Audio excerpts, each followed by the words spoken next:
আচ্ছা, welcome to blackboard. তো তোমাদের ইন্ডিয়ান পলিটির আমি জেরেস পার্টটুকু করাচ্ছিলাম, সেখানে কিছু পোর্শন বাকি ছিল। তো আজকে আমি তোমাদেরকে যেটা পড়াবো সেটা হচ্ছে অ্যামেন্ডমেন্ট। তো এটা আমি লাইভ রাখছি না, এটা আমি রেকর্ডেডই তোমরা পেয়ে যাবে। একটুখানি বুঝে নাও, যদি কোনো অসুবিধা থাকে তো ডেফিনেটলি তোমরা টেলিগ্রামে মেসেজ করে জানাতে পারো। তো আজকে আমরা যেটা পড়বো সেটা হচ্ছে কি অ্যামেন্ডমেন্ট। অ্যামেন্ডমেন্ট মানে কি সেটা আমরা দেখবো আগে। দেখো, প্রথমে যদি আমি বলি যে অ্যামেন্ডমেন্ট মানেটা কি। দেখো, অ্যামেন্ডমেন্ট মানে কিন্তু শুধুমাত্র সংশোধন করা বললে সেটা কিন্তু ভুল হবে, যে শুধুমাত্র সংশোধন করা। শুধুমাত্র সংশোধন করা মানে অ্যামেন্ডমেন্ট নয়। অ্যামেন্ডমেন্ট মানে এটাও বোঝায় যে সংবিধানে যদি কোনো কিছু যুক্ত হচ্ছে, কোনো কিছুকে বাদ দেওয়া হচ্ছে, রিপিল করে দেওয়া হচ্ছে, সেটাও কিন্তু অ্যামেন্ডমেন্টের মধ্যে পড়ছে। তাহলে অ্যামেন্ডমেন্ট মানে যে শুধুমাত্র সংশোধন করা, সেই কথাটা কিন্তু আসলে ভুল কথা। ঠিক আছে? তো আমরা প্রথমে যদি দেখি এই যে কনস্টিটিউশনাল অ্যামেন্ডমেন্ট, এটা আমাদের কত নাম্বার পার্টে আছে? পার্ট 20-তে আছে। Very very important. কত নাম্বার পার্টে আছে? পার্ট 20-তে আছে। আর্টিকেল কত? আর্টিকেল হচ্ছে 368। পরীক্ষায় এই প্রশ্নটা বহুবার আসে। খুব ভালো করে এই আর্টিকেলটা আমাদের কিন্তু মনে রাখতে হবে মন্ত্রের মতো। তাহলে আর্টিকেল 368 মানেই কিন্তু আমাদের অ্যামেন্ডমেন্ট। ঠিক আছে? এবারে এই অ্যামেন্ডমেন্টের যে কনসেপ্টটা, এই কনসেপ্টটা আমরা কোথা থেকে পাচ্ছি? এই অ্যামেন্ডমেন্টের যে কনসেপ্টটা, এই ধারণাটা, এই সোর্সটা আমরা যেটা থেকে পাচ্ছি, সেখান থেকে হচ্ছে কোথা থেকে পাচ্ছি? সাউথ আফ্রিকা থেকে পাচ্ছি।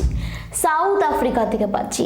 আর এই অ্যামেন্ডমেন্ট কোন লিস্টের মধ্যে পড়ছে? ইউনিয়ন লিস্টের মধ্যে পড়ছে। ইউনিয়ন লিস্টের মধ্যে পড়ছে। আজকে যে জায়গাটা তোমাদেরকে বলবো অ্যামেন্ডমেন্ট নিয়ে, খুব ইন্টারেস্টিং জায়গা, খুব ভালো করে জিনিসটা বুঝবে। ঠিক আছে? যে জায়গাগুলো থেকে পরীক্ষায় বহুবার প্রশ্ন আসে, সেই জায়গাগুলো আমি বারবার কিন্তু জোর দেব। দেখো, নেচার কি? নেচার হচ্ছে partly rigid and partly flexible. এবারে আমি তোমাদেরকে বলি যে পার্টলি রিজিড কথাটার মানে কি, আর ফ্লেক্সিবল কথাটার মানে কি? রিজিড কথাটার মানে হচ্ছে কঠোর, আর ফ্লেক্সিবল কথাটার মানে হচ্ছে নমনীয়।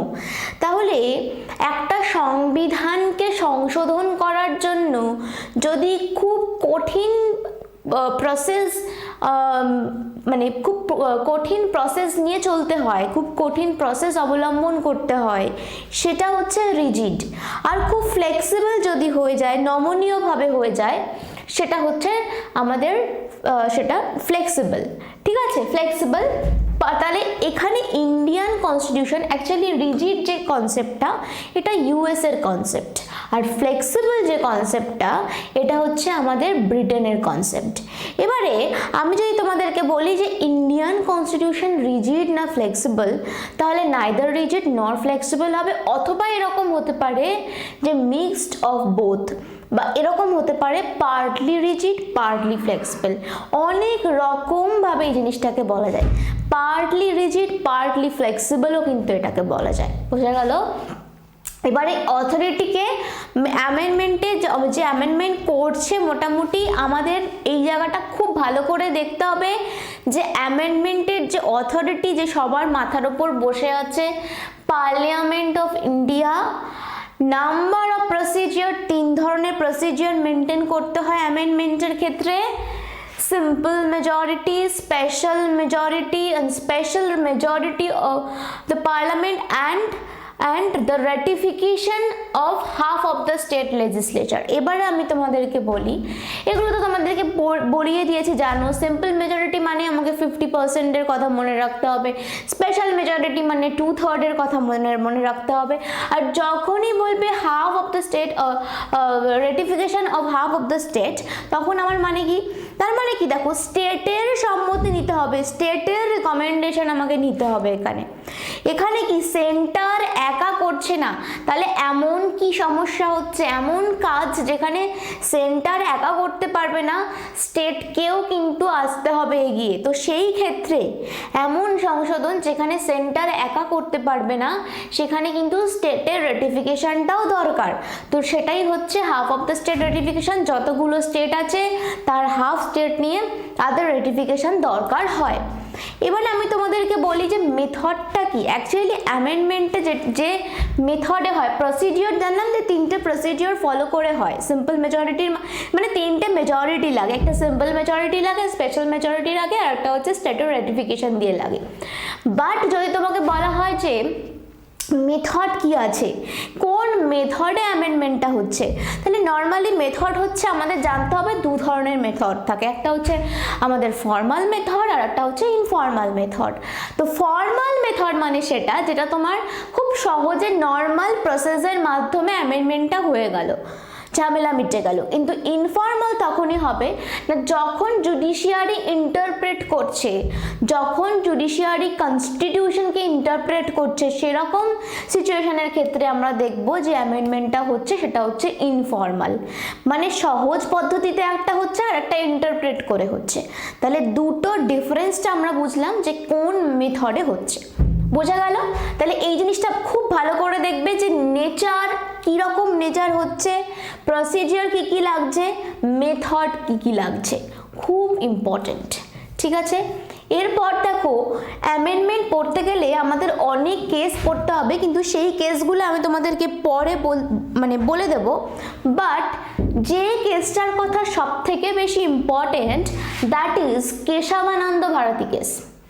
এই কেসে কি বলা হচ্ছে তোমাদের পরীক্ষায় বহুবার এসছে, যদি তোমরা প্রিভিয়াস ইয়ার ফলো করো তাহলে দেখতে পাবে যে কেশবানন্দ ভারতী কেস থেকে ম্যাক্সিমাম মানে প্রায় প্রতি বছরই প্রশ্ন ফেলে। এই কেশবানন্দ ভারতী কেসের যে মেইন বিষয়টা এখানে বলা হচ্ছে যে পার্লামেন্টের হাতে অ্যামেন্ডমেন্টের পাওয়ার দেওয়া হচ্ছে। দেখো, the Supreme Court said that the Parliament has the powers to amend the Constitution but not its basic structure. এটা যেন কোনোভাবে বেসিক স্ট্রাকচারকে হস্তক্ষেপ না করে, কোনোভাবে যেন বেসিক স্ট্রাকচারে আঘাত না লাগে। বেসিক স্ট্রাকচারকে বাদ দিয়ে পার্লামেন্টের হাতে ক্ষমতা দেওয়া রয়েছে অ্যামেন্ডমেন্টের। তাহলে একটু আগেই যে আমি বললাম যে এই যে অ্যামেন্ডমেন্টের জন্য যেটা অথরিটি যে করবে সেটা হচ্ছে দ্য পার্লামেন্ট অফ ইন্ডিয়া।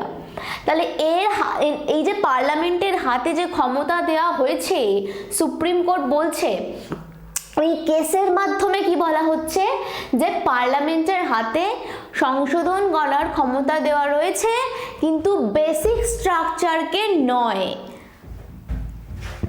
বোঝা গেল? এবারে বেসিক স্ট্রাকচার কি দেখো, দ্য বেসিক স্ট্রাকচার ইজ একটা ডকট্রিন যেটা কিনা বলছে common law legal doctrine that the constitution of a sovereign state has certain characteristics that cannot be erased by legislature. একটা সার্বভৌম রাষ্ট্রের সংবিধানের ক্ষেত্রে যদি দেখি তার অনেক ক্যারেক্টারিস্টিক্স থাকে যেগুলোকে কিনা আইনের মাধ্যমে কোনোভাবেই মুছে দেওয়া যাবে না। সেই সমস্ত বিষয়গুলো বেসিক স্ট্রাকচারের আন্ডারে পড়ছে, যেগুলো কিনা লেজিসলেচারের মাধ্যমে কোনোভাবেই সংবিধান থেকে মুছে দেওয়া যাবে না। এরপরে যদি কিছু হয়ে থাকে তাহলে সেটা ডিসপিউট ডিবেট রিলেটেড হয়ে থাকবে। ঠিক আছে, এগুলো নিয়ে অনেক ডিবেট রয়েছে। এবারে এই জায়গাটা খুব ভালো করে বুঝবে যেটা বললাম। তাহলে কেশবানন্দ ভারতী কেসে কি বলা হচ্ছে, এই লাইনটা খুব ইম্পর্টেন্ট। আর এই লাইনটা যেটা আমি বললাম এক্ষুনি যে বেসিক স্ট্রাকচারের কথা, বেসিক স্ট্রাকচারকে কোনোভাবেই যেন কিছু না করা হয়, বেসিক স্ট্রাকচার কোনোভাবেই ইরেজ হবে না। বেসিক স্ট্রাকচার, এটা কেশবানন্দ ভারতী কেস প্রথমবার বলছে যে সুপ্রিম কোর্ট সে দ্য পার্লামেন্টের হাতে পাওয়ার রয়েছে, খুব ইম্পর্টেন্ট এটা। আর বেসিক স্ট্রাকচার ডকট্রিন কি বুঝলে, কিন্তু বেসিক স্ট্রাকচারের মধ্যে কোনগুলো পড়বে সেটা আমরা একটু দেখে নিই। দেখো, supremacy of the constitution, unity, sovereignty of India. দেখো, এই যে কনস্টিটিউশন যে সুপ্রিম বলা হয়, তারপরে যে ইন্ডিয়ার যে সভারেন্টি, সার্বভৌমত্ব, ঐক্য, তারপরে তোমার ডেমোক্রেসি, রিপাবলিক, এই ফর্মটা এই ফর্মটা যে কেন ডেমোক্রেসি বলা হচ্ছে, কেন রিপাবলিক বলা হচ্ছে, যে ফর্মটা ডেমোক্রেটিক রিপাবলিকান কান্ট্রি, তো এই ফর্মটাও কিন্তু বেসিক স্ট্রাকচারের মধ্যে পড়ছে। Judgement listed, federal structure, secular character, separation of power, individual freedom, এগুলো প্রত্যেকটা বেসিক। এগুলো মানে কি লেজিসলেশনের মাধ্যমে কোনোভাবে এগুলোকে কি করা যাবে না, ইরেজ করা যাবে না। Over time many other features have also added to the, পরে আরও অ্যাড হয়েছে rule of law, judicial review, parliamentary system, rule of equality, harmony, balance between the fundamental rights and DPSP.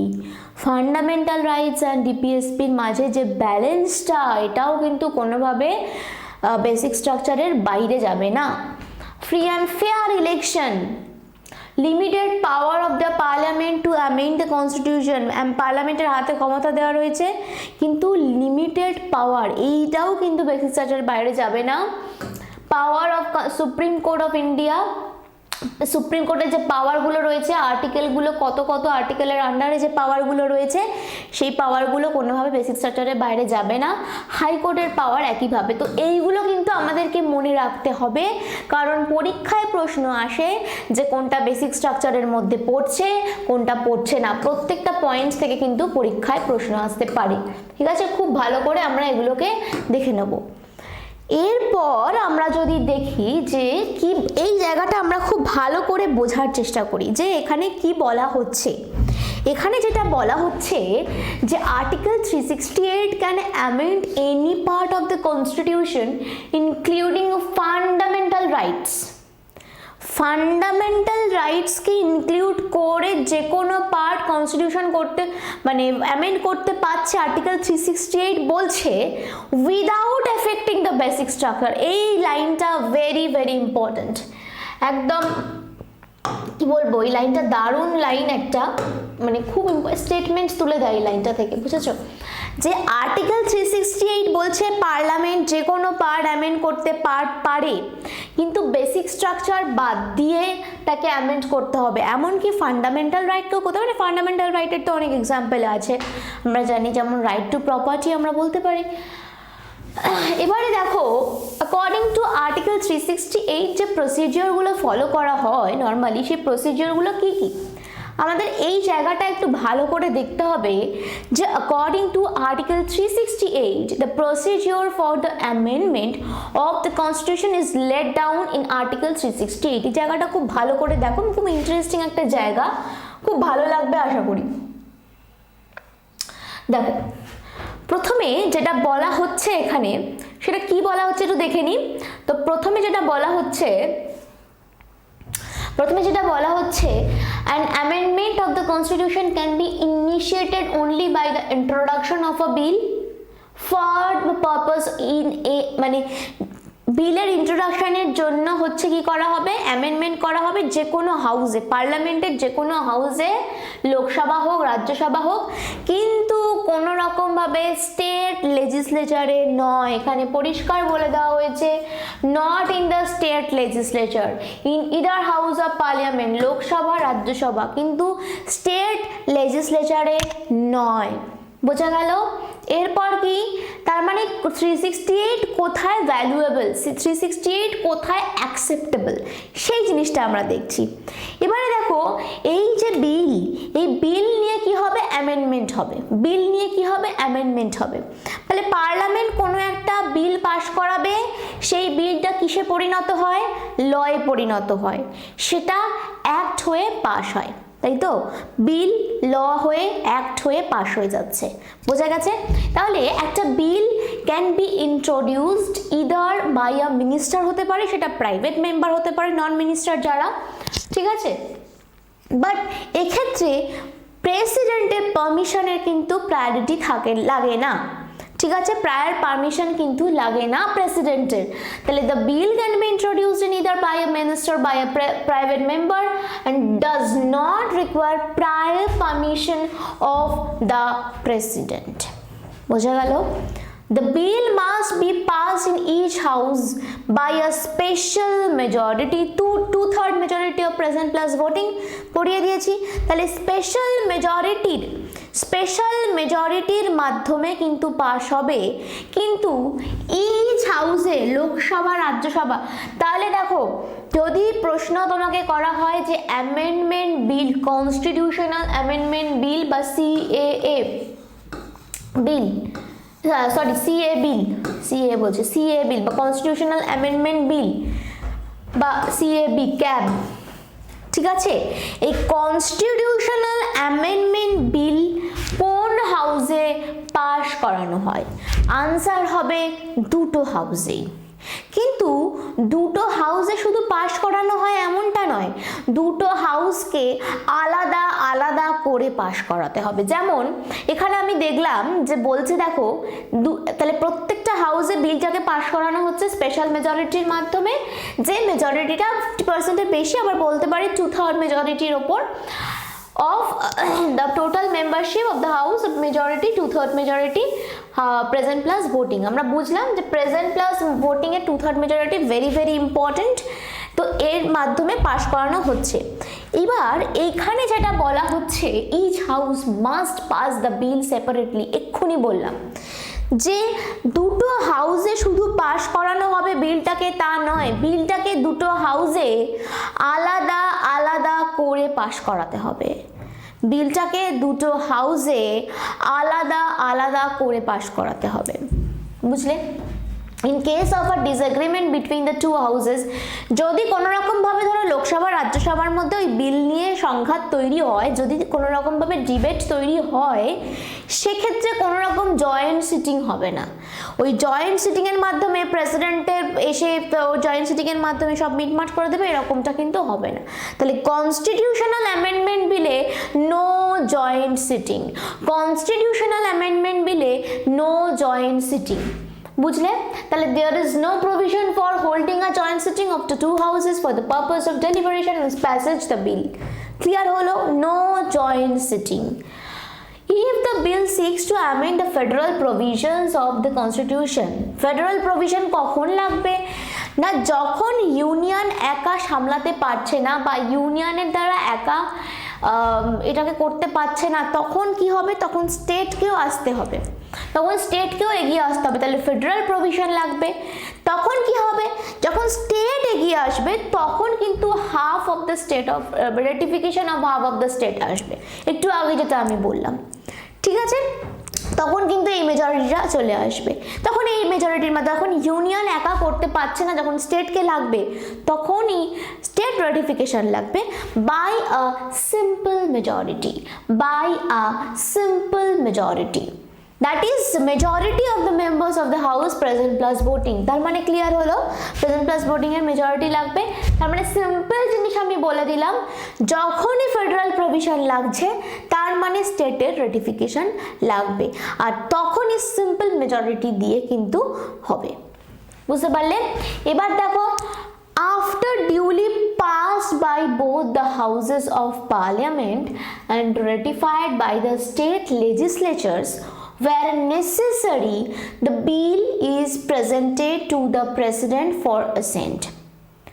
যখনই দুটো হাউস দিয়ে pass হয়ে যাচ্ছে, বিলটা দুটো হাউস দিয়েই পাস হতে হবে, এরকম নয় যে লোকসভা পাস করলো রাজ্যসভা পাস করলো না, যদি দুটো হাউস দিয়ে পাস না হয় সেই বিল হবে না অ্যাক্ট, বুঝলে?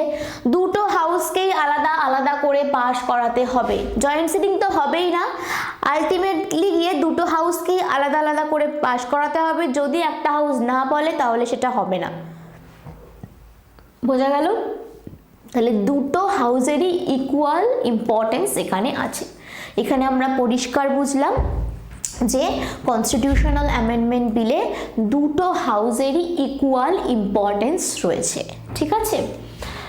এবারে যখন দুটো হাউস দিয়ে আলাদা আলাদা করে পাস হয়ে যাচ্ছে, যেমন লোকসভার কাছে গেল, এটা একটা বুঝিয়ে দিচ্ছি তোমাদেরকে, দেখো নর্মালি যেরকমভাবে বিল পাস হচ্ছে, লোকসভার কাছে গেল, লোকসভার বিল পাস হলো, লোকসভা যদি পাস করিয়ে দেয় তাহলে রাজ্যসভা আলাদা করে পাস করানো হলো, দুটো সভাতেই কি হলো, আলাদা আলাদা করে পাস করানো হয়। বারবার করে বলছি, ইন্ডিভিজুয়ালি পাস করাতে হয়, ইন্ডিভিজুয়ালি পাস করাতে হয়, ঠিক আছে। দুটো সভাতেই কিন্তু আলাদা আলাদা করে কি করা হলো, পাস করাতে হলো।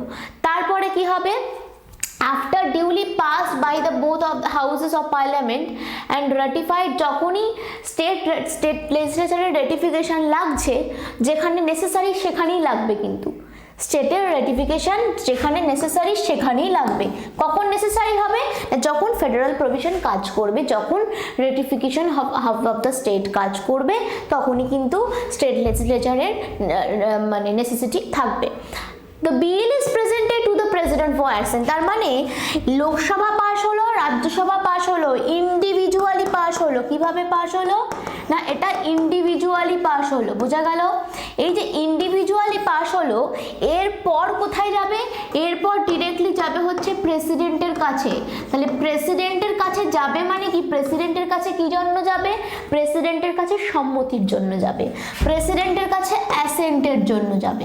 এবার আমরা নেক্সটটা পড়ি, দেখো বলছে the president must give his assent to the bill, president দিতে বাধ্য, সম্মতি দিতে বাধ্য। তাহলে প্রেসিডেন্ট কিন্তু সম্মতি দিতে বাধ্য, বোঝা গেল।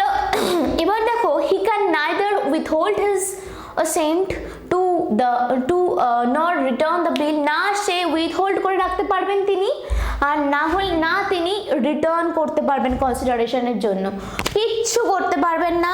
তা যখনই দুটো হাউস দিয়ে আলাদা করে পাস হয়ে যাচ্ছে, তারপর যখন তার কাছে বিলটা চলে যাচ্ছে, তিনি কিন্তু অ্যাসেন্ট দিতে বাধ্য, তিনি কিন্তু সম্মতি দিতে বাধ্য।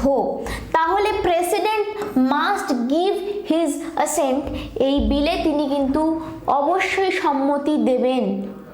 কনস্টিটিউশনাল অ্যামেন্ডমেন্ট বিলে প্রেসিডেন্ট অবশ্যই সম্মতি দেবেন, তিনি দিতে বাধ্য, তিনি দিতে বাধ্য, ঠিক আছে। এবার দেখো, after the presidents accent the bill becomes an act, তার মানে যখনই তার সম্মতি হয়ে যাচ্ছে, তখন বিলটা কি হয়ে যাবে, অ্যাক্টে পরিণত হয়ে যাবে। সেটাকে আমরা অ্যাক্ট বলবো, কনস্টিটিউশনাল অ্যামেন্ডমেন্ট অ্যাক্ট বলবো, and the constitutional stands amendment in accordance with the terms of act. তার মানে এই যে অ্যামেন্ডমেন্ট হবে, সেটাকে আমরা কি বলবো, সেটাকে আমরা টার্মস, কোন টার্মসের মাধ্যমে বলবো, অ্যাক্টের মাধ্যমে বলবো, যে এই অ্যাক্ট এলো, এই বিল এলো, এই অ্যাক্ট এলো। তাহলে এই জিনিসটা প্রত্যেককে আমি বারবার বলবো যে এই জিনিসটা যেন ক্লিয়ার থাকে, এই জিনিসটা যদি না ক্লিয়ার থাকে তাহলে কিন্তু মুশকিল। এই জিনিসটা যেন ক্লিয়ার থাকে, একদম পুরো স্বচ্ছ জলের মতো যেন ক্লিয়ার থাকে, ঠিক আছে। আমি লাস্টে তবু একবার তোমাদেরকে সামারি করে দেব, ঠিক আছে। চলো, এবার দেখো কি আছে, আর্টিকেল 368 অফ পার্ট 20তে আমরা অ্যামেন্ডমেন্ট পাচ্ছি, যেখানে দুটো টাইপের অ্যামেন্ডমেন্ট। এখানে আমরা একটুখানি ভেতরে ঢুকবো মেজরিটিগুলো নিয়ে। স্পেশাল মেজরিটি আছে, স্পেশাল মেজরিটি, রেটিফিকেশন, এই জায়গাটা একটা কনফিউশন কাজ করে, এই জায়গাটা একটা কনফিউশন কাজ করে। কি কনফিউশন কাজ করে দেখো, কি বলছে এই জায়গাটা দেখো, খুব একদম বুদ্ধি খাটিয়ে দেখতে হবে। Article 368 of part 20 of the Indian Constitution provides for two types of amendment. দু ধরনের অ্যামেন্ডমেন্টের কথা বলছে কে, আর্টিকেল 368। এক্ষুনি আমরা পড়লাম না যে তিন ধরনের মেজরিটি কাজ করবে, স্পেশাল, সিম্পল, স্টেট রেটিফিকেশন দিয়ে। কিন্তু আর্টিকেল 368 বলছে দু ধরনের কাজ করবে, স্পেশাল আর স্টেট রেটিফিকেশন, সিম্পল নেই। এইখানে পরীক্ষায় প্রশ্ন আসে, যখন তোমাকে জিজ্ঞাসা করবে যে কনস্টিটিউশন কত রকমের মেজরিটির কথা বলছে, তখন আমার হবে কত রকমের অ্যামেন্ডমেন্টসের কথা বলছে, তখন হবে তিনটে। যখন বলবে কনস্টিটিউশনের মধ্যে আর্টিকেল 368 কত রকমের ইয়ের কথা বলছে, অ্যামেন্ডমেন্টের কথা বলছে, তখন হবে তিনটে। তাহলে দুটোর মধ্যে যে ডিফারেন্সটা, এই ডিফারেন্সটা কিন্তু বুঝতে হবে। দুটোর মধ্যে যে ডিফারেন্সটা কিন্তু বুঝতে হবে, সেটা হচ্ছে আর্টিকেল 368 কি বলছে আর কনস্টিটিউশন কি বলছে। বোঝা গেল? আর্টিকেল 368 কি বলছে আর কনস্টিটিউশন কি বলছে।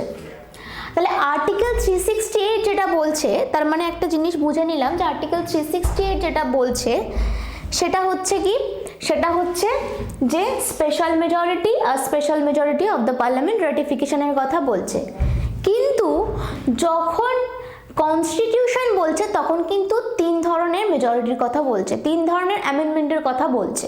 কি বলছে? একটা স্পেশাল, একটা সিম্পল, একটা হচ্ছে special majority of the parliament ratification of half of the state. তার মানে যেটা বুঝলাম, প্রথমে কিন্তু সিম্পল মেজরিটি আসে না। আমরা এটা বলে ভুল করি যে প্রথমে সিম্পল মেজরিটি থাকে, একদমই না। প্রথমে কিন্তু special majority. There are another procedure also followed in the amendments of certain matters, formation of states, new state provision, তারপরে তোমার সিটিজেনশিপ, এই ধরনের অনেক রকম কি বলবো ইয়ে থাকে, যেগুলো প্রসিজিওর চলে মোটামুটি ম্যাটার্সগুলোর ওপর। যে জায়গাটা ইম্পর্টেন্ট সেটা হচ্ছে যে 1950 থেকে এখনো পর্যন্ত 104-এর amendment, 104 times the Constitution of India was completely amended. Very, very important. As of 2022, there have been 126 constitutional amendment bills and 104 the Constitution Amendment Act to the Constitution of India. আর যেহেতু যেখানে আমরা দেখতে পাচ্ছি it was first time amended in 1951, very very important. এরপর ছোট্ট একটা জিনিস, এখানে বেশি কিছু বলার নেই, সেটা হচ্ছে সিম্পল মেজরিটি। আমি দিয়ে দিয়েছি যে সিম্পল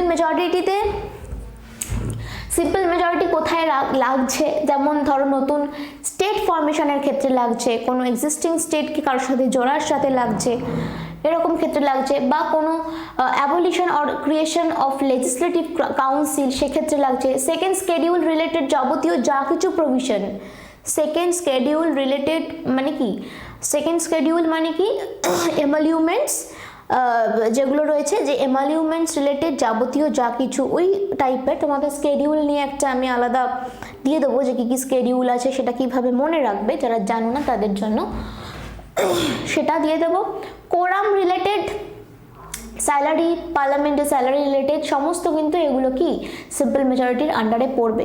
তারপরে দেখো পার্লামেন্টের প্রিভিলেজেস থেকে শুরু করে ইংলিশ ল্যাঙ্গুয়েজ ইউজ করা পার্লামেন্টে, সেগুলো মোটামুটি এখানে দিয়ে দিয়েছি। অফিসিয়াল ল্যাঙ্গুয়েজ, ঠিক আছে, citizenship, elections to the parliament, ঠিক আছে, union territories, 5th schedule, 6th schedule এগুলো পড়বে। যখন এইগুলো কিন্তু মোটামুটি আমাকে দেখতে হবে যে কোন মেজরিটির মধ্যে পড়ছে, পরীক্ষায় কিন্তু আসে, আমাকে একটু ভালো করে দেখতে হবে। বা স্পেশাল মেজরিটি অফ পার্লামেন্ট যেটা, সেখানে 2/3 মেজরিটি লাগছে এবং সেখানে অনেক fundamental rights, directive principal of state policy এবং আরও প্রচুর প্রভিশন থাকে, ম্যাটার্স থাকে, যেগুলোর ওপর স্পেশাল মেজরিটি করা হয়। আর একটা হচ্ছে যে স্পেশাল মেজরিটি অফ পার্লামেন্ট, যেটা রাটিফিকেশন অফ স্টেটস লাগে। কোথায় কোথায় লাগে না, সেটা হচ্ছে প্রেসিডেন্টের ইলেকশনের ক্ষেত্রে লাগে। আর কোথায় লাগে, সুপ্রিম কোর্ট, হাইকোর্টের যাবতীয় প্রভিশনসের ক্ষেত্রে লাগছে, ঠিক আছে। তারপরে 7th schedule কি আছে সেটা লাগছে। Powers of parliament to amend the constitution, very very important 7 নম্বর পয়েন্টটা, এগুলোর ক্ষেত্রেও কিন্তু লাগছে। তার মানে আমরা বুঝলাম যে তিনটে মেজরিটি কোথায় কোথায় লাগছে, ঠিক আছে। তো এটাই হচ্ছে অ্যামেন্ডমেন্ট, একটা সিম্পল জিনিস, এটা হচ্ছে একটা অ্যামেন্ডমেন্ট। তোমাদের এখান থেকে যেগুলো পড়ার কথা বা যতটুকু পড়তে আমি বলে দিলাম যে কতটুকু পড়তে হবে, তো তাহলে বুঝলে। আমি একটু জাস্ট 2 মিনিটের একটা সামারি বলে দিই যে পার্ট কত, আর্টিকেল কত, কোথা থেকে নেওয়া হয়েছে, কোন লিস্টের মধ্যে পড়ছে, নেচারটা কি, অথরিটি কি, কতগুলো প্রসিডিওর ফলো করতে হচ্ছে, আর মেথড কি। তারপরে আমরা দেখলাম কোন কেসটা রিলেট করছে, এবং যেখানে সব থেকে বেশি ইম্পর্টেন্ট হচ্ছে basic structure. And basic structure কি বললাম, তারপরে দেখো যেখানে আমি বললাম যে বেসিক স্ট্রাকচারের মধ্যে কোনগুলো পড়ছে, তোমাকে পরীক্ষায় একটা তুলে দিয়ে দিতে পারে বা স্টেটমেন্ট তুলে দিতে পারে যে কোনগুলো বেসিক স্ট্রাকচার, এরকম অপশান দিয়ে দিল, ঠিক আছে, তো সেটাও করতে পারে, পরীক্ষায় আসে, খুব ইম্পর্টেন্ট জায়গা। তারপরে 368 কি বলছে আমাকে দেখতে হবে।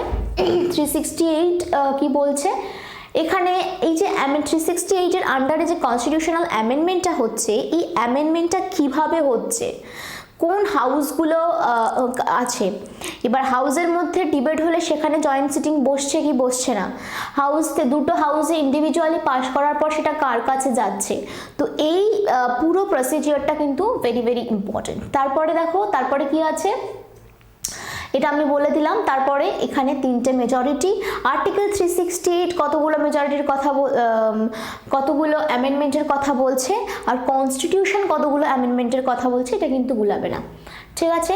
তো কতগুলো অ্যামেন্ডমেন্ট হয়েছে এটা কিন্তু খুব ইম্পর্টেন্ট, আর কতগুলো মেজরিটি আছে এবং কি কি মেজরিটির আন্ডারে কোন কোন প্রভিশনগুলো, কোন কোন ম্যাটার্সগুলো পড়ছে, সেগুলো আমাকে একটু দেখে নিতে হবে, ঠিক আছে। তো এই হচ্ছে আমাদের অ্যামেন্ডমেন্ট।